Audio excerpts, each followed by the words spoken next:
Hello and welcome to the Microphotonics Imaging Laboratory here in Allentown, Pennsylvania.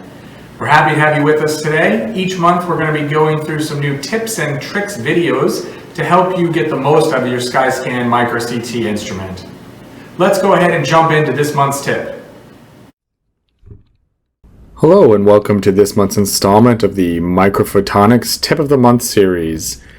Today we're going to be talking about how to convert AVI videos, which are commonly the output file we would use for a software program like Bruker CTVox or Bruker CTN or Bruker CTVol. All of these software programs commonly output to AVI, and while AVI is a really powerful video format that is really high quality, it also comes at the expense of really high file size. And so nowadays a lot of people are looking for smaller files that they can easily send out to coworkers, maybe at the expense a little bit of the ultimate resolution of the video. But one way to achieve that would be to convert from an AVI to an Mp4 format. And you're probably familiar with Mp4 as it's pretty ubiquitous on the internet today. There are many software programs that can do this type of conversion for you. You may already have some on your SkyScan computer or available to you through your internet technology department. But one we're going to be using today is called Handbrake, which is an open source freeware product freely available online. Of course, before you download anything, please be sure to check with your academic or corporate IT department and make sure it's okay to install third-party software on your workstation. Let's go ahead and jump right into what we're going to be working with today. So I'm going to go ahead and open the Handbrake software here, and we'll see it's a pretty simple interface where we can either batch scan, open a file, or drag and drop. So for this, I'm going to go ahead and open up some of my strawberry seeds. And I have two videos here that I would like to convert. So we'll go ahead and start with the first one. So I'm going to take my strawberry seed data and drop it in here. You'll see it'll load pretty quickly, and it is already set with these previews, or I can cycle through different previews from inside my video that I already produced using CTVox, and we're going to be able to take and save it as an Mp4 format. Now, one thing you might want to do if it's the first time you've installed this software and you want to keep using it would be go into your presets, tools, preferences, and go ahead and check on output files. And so I generally like to leave it set to automatically name output files. I would recommend setting this to a default path, which is where you normally store your data. So typically on your SkyScan machine, this would be probably your D drive. Then I also recommend turning off these three options: change case to title case, replace underscores with a space, and remove comma punctuation. Each of these will start changing the way your file name is set up in the output video. I like to keep it pretty much the same as I set it up when I saved the video in CTVox. And finally, one key thing I would recommend is going to change this to always use Mp4 rather than automatic or using M4V. Mp4 is just more widely recognized. So once you've got those all set up once, you really don't need to change these anymore moving forward.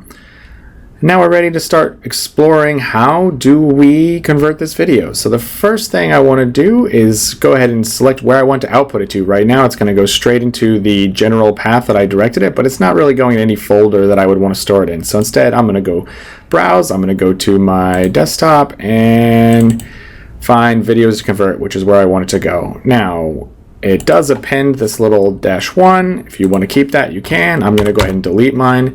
And now we have the name of our video in Mp4 format, and I can click save. And we see that our save as path has now been updated to the new location. So it's going to go to my desktop, into the videos to convert file. And that's our output as an Mp4. We're going to be using a simple, fast 1080p, 30 frames per second conversion, format Mp4, and we can go from there. Now, if you want to, you can really jump in and start altering your output video sizing. You could apply some filters. You could do some work with subtitles if you wanted to, or All of this kind of stuff is available in the documentation from Handbrake, which you can find on their website. It's really beyond the scope of this video today. So if I just wanted to go ahead and convert this video to MP4, I could click right here on the Start Encode button. Instead, I know that I had two videos I wanted to convert. So instead of starting the encode right now, I'm going to go ahead and click this Add to Queue button. So adding to queue will say one job's pending. And now if I open up my files to convert video, I can grab the second video, drag that over here, drop it on. And now the second video will load too, and it even kept the same preview view that I selected the first time. So once again, I need to navigate in here, go to my folder where I want to output to, and go ahead and delete this numbering because I don't need it for this, and hit save. And so now this path is set up too. And so I'll click Add to Queue once again. And so this queue can be thought of a lot like your batch manager, both in CT Analyzer and in Recon, where you can add multiple files that you want to do conversions on, and they can store there in memory until you're ready to convert them all at once. This is a little bit more efficient oftentimes than doing them one at a time and waiting for them to convert. So now that I have both of my videos with their correct output paths stored in my queue, I can go ahead and click Start Queue. And then we'll see that while it is running, we're going to see the encoding pass, the percent completed, time remaining, and we also gain these start and pause buttons up here if we realize we made a mistake, if we want to pause, or if we want to stop and start over. Overall, you'll find it's a pretty fast conversion, and we'll give it a few seconds to do both videos, and we'll go take a look at what we get in terms of our output once this is done. Alright, now it's finished. It took about 30 seconds total to do both sides, and so if I open up my videos to convert folder, we'll see that we now have our MP4 files stored right next to our AVI files. And so really the key difference here is taking a look at the difference in file size. If we were to view these on a computer at a normal resolution, both of these would have about the same appearance. However, we can see that in both cases the MP4 is substantially smaller than the AVI we created in CTVox. And this is just because of the better ability to do compression with MP4 files that's built in than is standard in AVI. So we go for the first video from about half a gigabyte down to 22,000 kilobytes.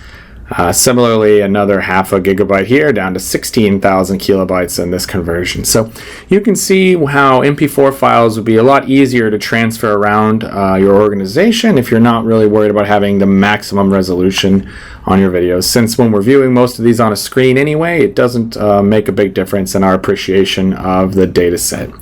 Hopefully this Microphotonics Tip of the Month series has been useful to you. If you have any questions about how to utilize the Handbrake software with your workflow or any other types of video conversions, please reach out to us here at Microphotonics. We'd be happy to assist you further. Have a great day. Hello. Thank you for watching this installment of our Video Tip of the Month. At Microphotonics, we strongly believe that the research you do changes the world, and we're happy to support you in your efforts through these videos, through our advanced training courses, and our annual workshops. Through these efforts, we strive to make sure that you are getting the most from your Bruker Micro CT machine. If you have any questions on this video or any other questions, feel free to give us a call or send us an email. Thank you again, and have a good day.